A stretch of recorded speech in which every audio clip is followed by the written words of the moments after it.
Grey Worm and the Unsullied will sail for the rock and take it.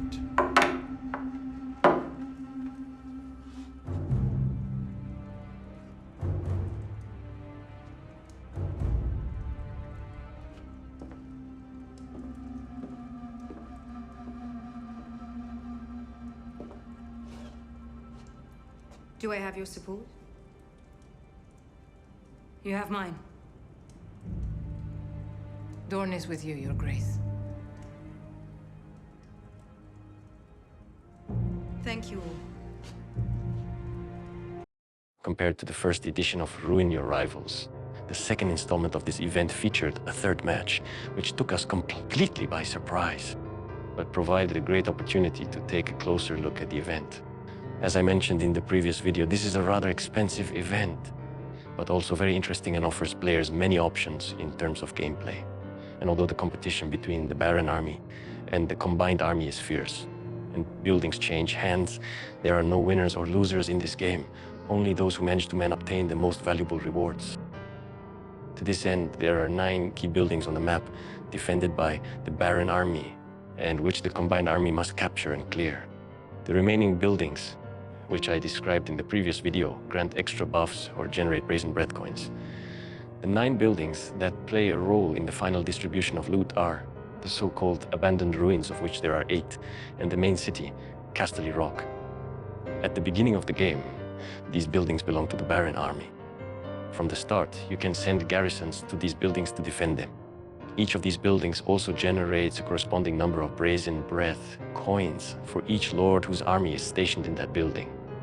These buildings open at the appropriate time for the combined army, and the last building to open is, of course, Casterly Rock. Capturing Casterly Rock and clearing it will automatically end the game. But first things first, buildings unlock in order, paving the way for attacking armies to capture them. It doesn't matter which of the 4 alliances of the combined armies captures a building, but only the alliance that captures it can send reinforcements to hold and clear it. This means that a captured building must be occupied by that alliance for 3 continuous minutes before it becomes clear. The Baron army has 3 minutes to retake. A cleared building becomes the possession of the combined army, as indicated by a change in the color of the rafters on the screen. After this time, the building can, of course, be recaptured by the Baron army, but it will not be returned to resources. It will only generate brazen breath coins for the lords inside. Therefore, each of these buildings is valuable for the final classification, because the conflicting side will receive an appropriate number of rewards and their value for the buildings it owns at the end of the game.